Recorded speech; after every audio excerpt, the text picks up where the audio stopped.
Rolls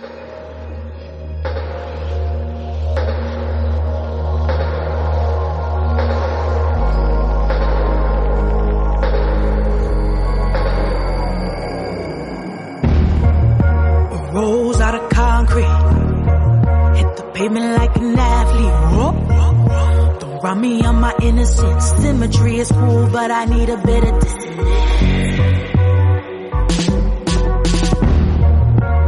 Worry about your legacy and excuse for infidelity. Wait.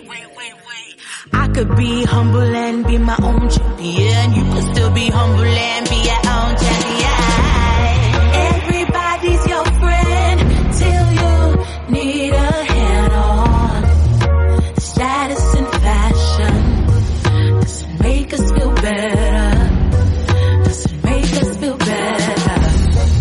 Meditation and faith, new moon, retrograde art, incense and crystals doesn't make us feel better. Doesn't make us feel better. Hey, music executives. The music you're hearing right now is called Incense and Crystals by Love Science Music featuring Melanie Charles. Today's guest, Love Science Music, also known as Josh Giunta, is an amazing producer, artist, and studio engineer. And I want to ask you, Josh, when do you feel most in control? In general, in life or in career? In your life. I'd say when I feel relaxed and kind of going with the flow and intuitive. I'd say relaxed and intuitive. Well, don't you think that applied to your career as well in a lot of ways? Definitely. Yeah. I mean, also, I want to add helping me feeling in control also has to do with just a knowledge base, like knowing what I'm doing. It's all those things, you know? So for my career, yes, I have to know what I'm doing to feel comfortable. If I don't know what I'm doing, and I've certainly been in those situations over the years where there was something about what I was doing that I was in over my head on, that can be not a comfortable and in control situation. Yeah. So once you know what you're doing, if you feel relaxed and you can just think and react intuitively, I'd say that's when I feel most comfortable and in control. So I can actually co-sign with that. Like when I know what the heck is going on, that's when I feel like I'm in control. Yeah.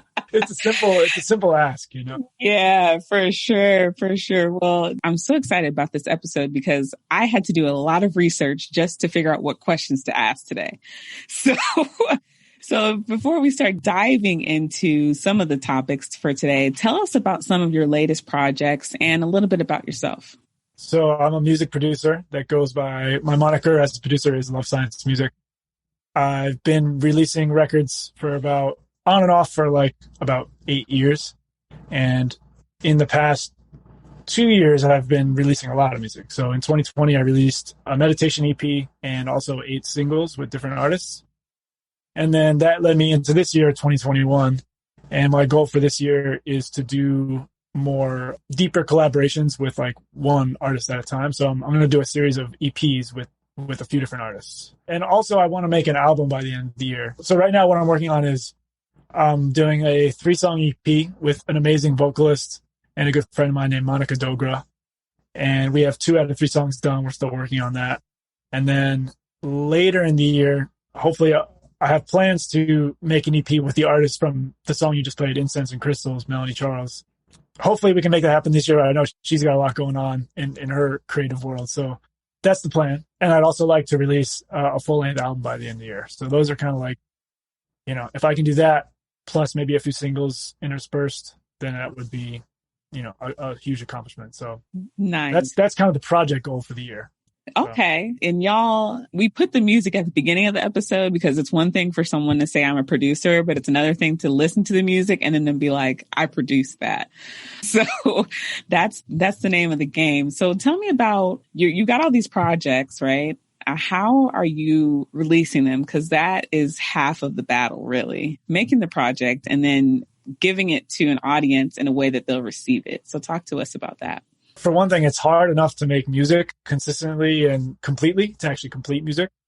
That was the first obstacle I wanted to complete. And that was my goal for 2020, was to just release as much music as I could and just get that ball really rolling. Then once you do that, you're kind of faced with the second giant question of like, okay, now I'm making music and I'm putting it out. Like, how do I get more people to hear it? Make this thing have a life outside of like my own just creations, existing by themselves. So the first wave of music I put out through, the same ways that most people are putting out music now, through all the digital streaming services. And that was through the studio I work at in New York, GSI Studios. We have a record label at the studio as well. And the record label has a distribution deal with a company called Soul Spasm. So that was kind of our channel to getting our records to all the digital streaming services and to get our stuff pitched for like playlists and opportunities like that. So I did that and continue to do that with my next batch of music, because that's kind of like where the most eyes are focused now. The most ears are focused for new music. Those are the popular channels right now. Something piqued my interest in the past couple of years, and at first it came on my radar. What I'm talking about is blockchain and cryptocurrency. So I first became aware of it basically through Bitcoin, and I was just interested in this as like, a potential way to separate people from being tied to like the central banking system and the Federal Reserve. And on like a economic level, there's just so many benefits to it if that system can keep evolving and keep spreading on a worldwide scale. And then, so I was just interested in that general technology. And then within the past year, I started hearing about applications of that same technology to the creative industries and other ways to use the blockchain for things that are totally apart from finance and money. And there's actually a bunch of amazing applications for releasing music direct through like a blockchain, which basically means the big promise of like this technology is that it could essentially, if it's built out a certain way and if design software and apps that are artist friendly, that's kind of like the promise of it, is that it can be a way for artists to release music without the middleman of like a gatekeeper streaming platform or a gatekeeper record label. And we're already past the gatekeeper record label stage. That's kind of like what the internet introduced to creators. But basically, like, imagine there's platforms popping up now. Like, imagine SoundCloud, the same type of platform as SoundCloud, where artists are just posting direct to this platform. Except imagine that plus the added layer of like getting paid for your royalties as they stream. Like, you can get paid. That technology exists through blockchain to get paid like in real time. Like, I listen to your track and then you get paid like at that moment, and it goes. So with blockchain, wait, hold on a second. With blockchain, let me just make sure I heard you right. I want to make sure the audience heard you right and that I heard you right. So you can get paid in real time. Is what you're saying. That's what you're telling me right now. Okay. Yeah. Okay. Go ahead.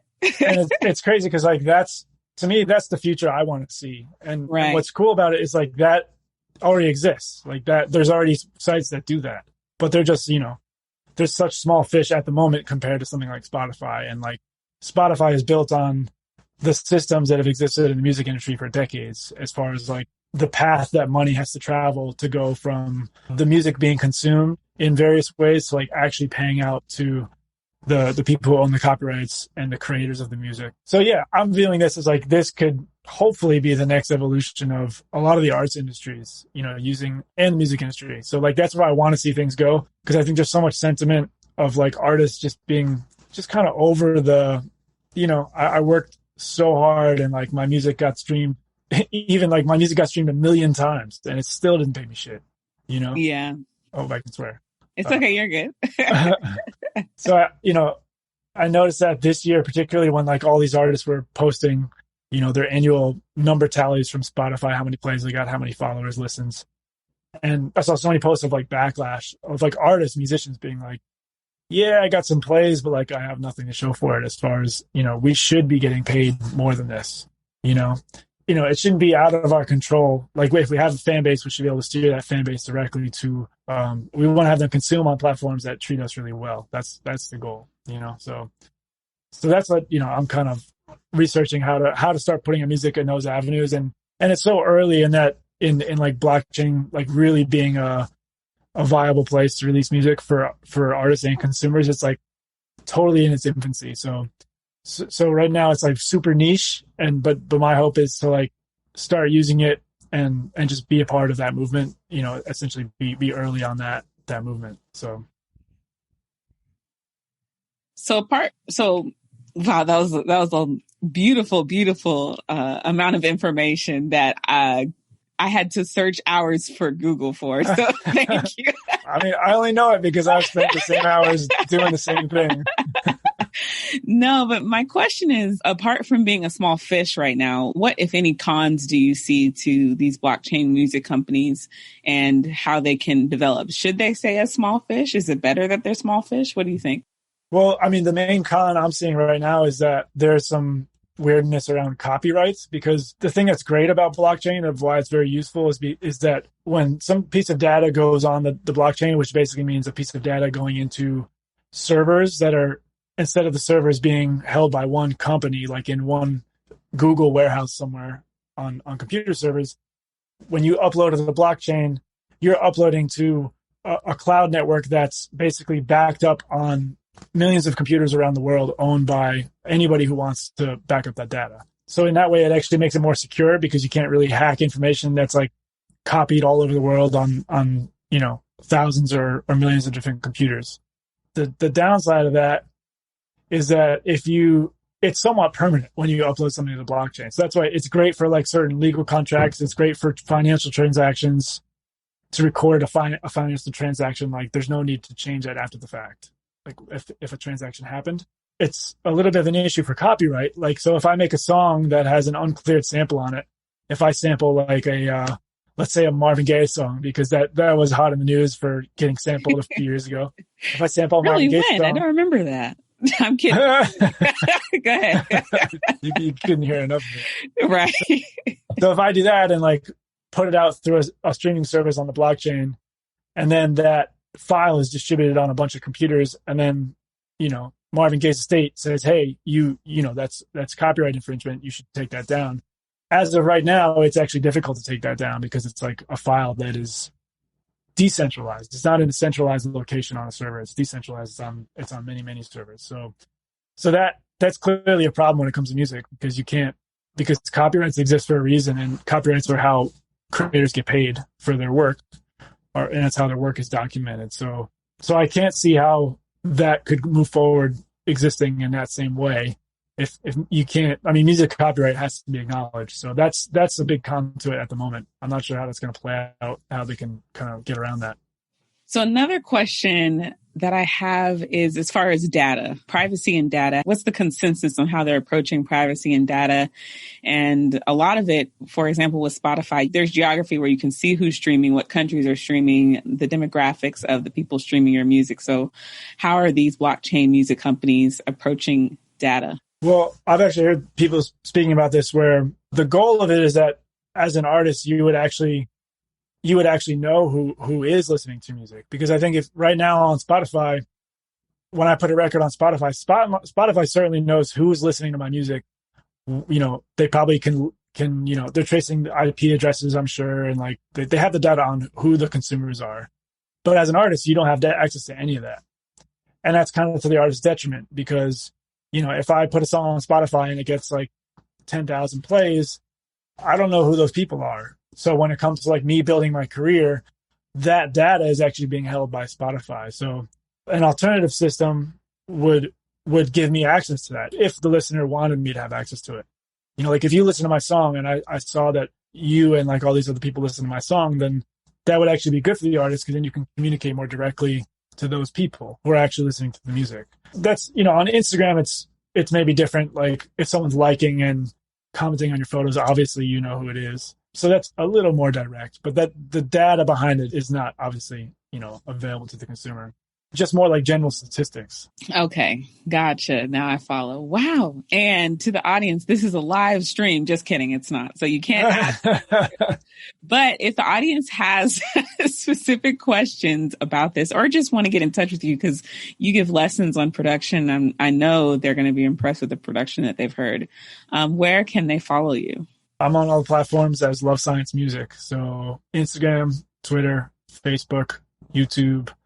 I'm on Clubhouse, LinkedIn, and my website, lovesciencemusic.com. So it's easy to find you. Well, is there anything else you want to share with the audience? I mean, I know I just went down the rabbit hole of like the tech side of music, but you know, I'm a music maker first and foremost. Please have a listen to Love Science Music on the streaming platforms for now. Yeah, that's it. It's just, you know, I love for people to hear my art. So Beautiful. Your art is beautiful. Thank you for making it. We appreciate you. And thank you. Thank you for this podcast, and thanks for having me on as a guest. Sure thing. Music executives, peace out. See you on the next episode. Don't forget to leave a rating of the show. It helps to make us better. Thanks so much. Y'all take care.